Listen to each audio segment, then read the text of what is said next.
وابزانم جۆ بایدن بەگشتی سیاسەتێکی زۆر با بڵێن بە پێی فەلسفەیەکی سەقامگیر ئەڕوات ئەوەیە کە ئەم سیاسەتە لە کاتی کلنتنەوە لە کاتی ئۆباماوە هەر هەمان شت بووە کە دیموکراسی بۆ جیهان لە جیهانە بڵاو بکرێتەوە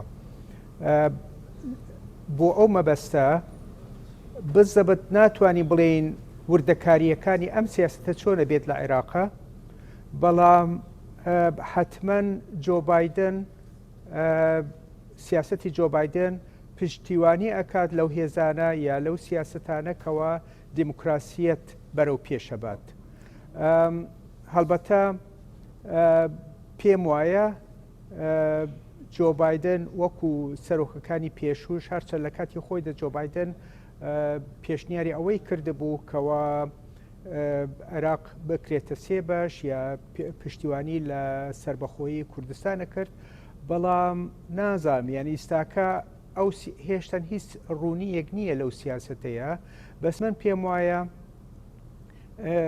وەکو مەکۆرکی جارێکی تر دامەزراندووە مەرکۆک سیاسەتەکەی ئەوە بووە کە عێراقێکی یەکگرت و سربەخۆ و بەهێز لە ناوچەکەدا کار بکات و کورد و عەرەب پێکەوە هاوکاری بکەن هەڵبەتە ئەو سیاسەتە لەبەر ئەوە بووە کەوا بتوانن پێشی مەدی دینی ڕابوەستێت لە عێراقا ئەوە کەوا هەڕەشەیەکی زۆر گەورەی هێنایە سەر ئەمریکا و بەرژەوەندی ئەمریکا و هەروەها مەترسیەکی زۆر گەورەش بوو لەسەر دیموکراسی. بەڵێ بەڕێز لەسەر دەما بێژم دەست بەکاربوونا جۆ بایدندا گەلێک بڕیار دەهێنە گوهارتن تۆ بێژی ئەو بڕیارە بینە گوهارتن دیموکراسی تێدا هەبووە یان چییە؟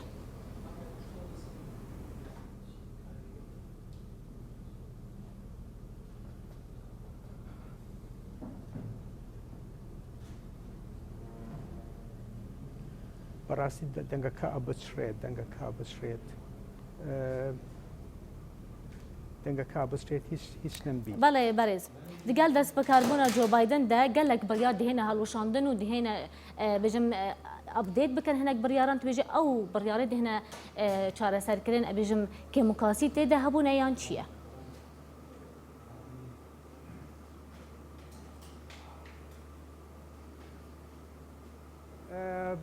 جۆ بایدن هەر لە سەرتاوە ئەوەی کردووە بریاری داوە کە لە یەکەم ڕۆژەوە دەست بەکاربوونی ئەوە ئەچێتەوە ناو ڕێککەوتنی ژینگە پارێزی و هەروەها ئەو سیاستانەی کەوا ترامپ ئاراستەی کردبوو دش بە بڵێن هەندێک دەوڵەتە ئیسلامیەکان ئەوەش هەڵەوەشێنێتەوە و هەروەها جۆ بایدن سیاستێکی نەرمتری ئەبێت بەرامبەر بە با بڵێن کۆچبەرەکان و پەناهەندەکان و جۆ بایدن بەگشتیش سیاستێکی نەرمتری ئەبێت بەرامبەر بە خەڵکانی با بڵێن ڕەنگدارەکان ڕەشە یعنی ئەوانەی کەوا بێجگە ئەوروپیە سیپیەکان ئەم سیاستانە چاوەڕوانەکرێت لە بایدن و بایدن هەڵبەتە بهینەکەیشی وەزیرەکانشی زۆر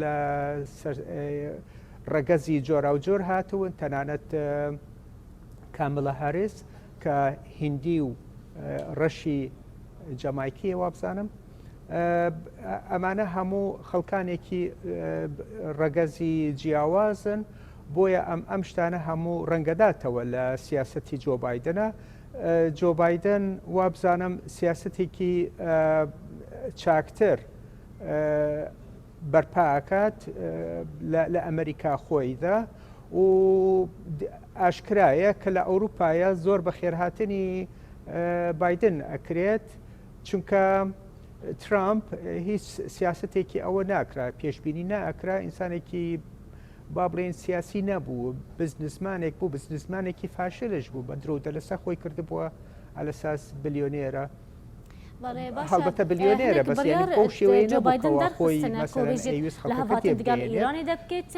یانژی کەش و هەوایە پاریس دیگەڵوان دەبێتەوە و بێژم هەنێک ڤیزا بدە وڵاتên مسلمان بێژم چه پشتاوانیەکی بۆ سیاسەتا جۆ بایدن دێتەکردن؟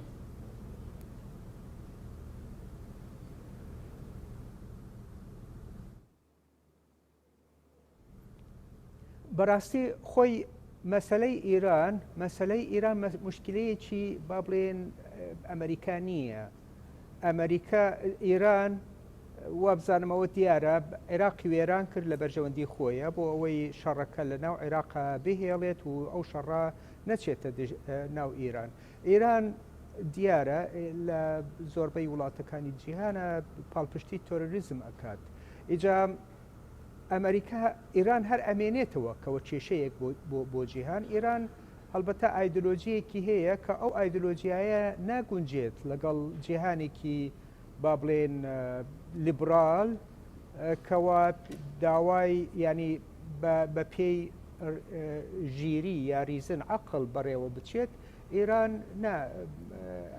حکومەکەی ئەکات بە پێی سیاسەتێکەوە لە ڕوانگەی دینیەوە ئەو فاکتانە یا ئەو شتانی کە بە فاکتی وەرەگرێت لە ئیرانە زۆر جیاوازە لەوانەی کەەوە ئەو فاکتانە کە دەوڵەتە ئەوروپیەکان دەوڵەتە ئەمریکیەکان سەیریانەکەن لە ڕچاویانەکەن. ئیران خۆی ئەمێنێتەوە کێشە، یعنی ئەوە نییە کەەوە مەسەلەن بایدن بێت و کێشەکە چارەسەر بکرێت. خۆ بایدن یاریدەدەری سەرۆک بوو کاتی خۆیدا و ئۆباما شارنەیە توانی کێشەی ئیران چارە سەر بکات بەو شێوەیە. ئیجا ئیران ئیتر ئەمێنێتەوە سەر ئایا ئیران چەندێک توانای ئەبێت. بەڵێ بەڵێ بەردەوام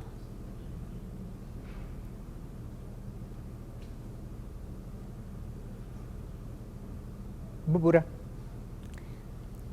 بەڵێ بەرزمک پشتی بە دەست بەکاربوونا جۆ بایدن گەڵۆ ئەمریکا ڤەتگەرە ئەندەمەتیە ڕێکخراوە ساختەمیە جیهانێ یان چینە؟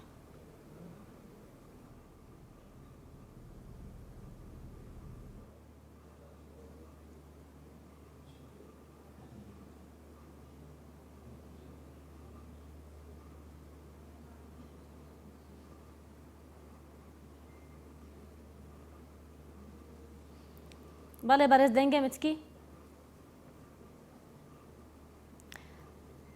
بەڵێ بەرز پشتی دەست بەکاربوونا جۆ بایدن دەبژی گەڵۆ ئەمریکا ڤەتگەرە ئەندەمەتیە ڕێکخراوە ساختەمیە جیهانێ یان ژینە؟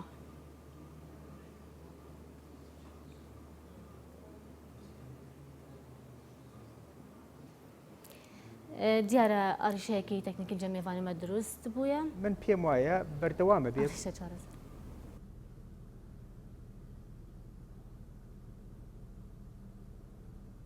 بەڵێ فەرموو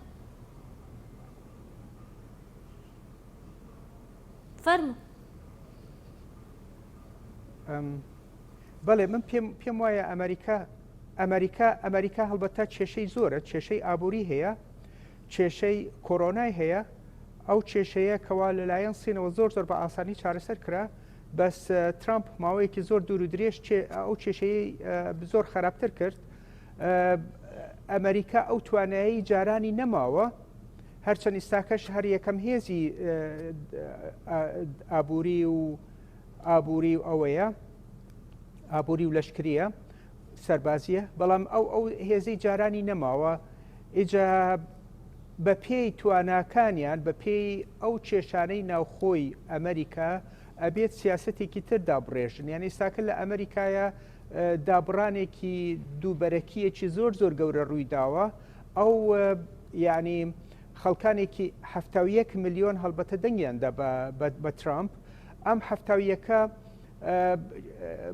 زۆریان ئەسڵەن هێندان بە سەرۆکایەتی بایدن نایێنن.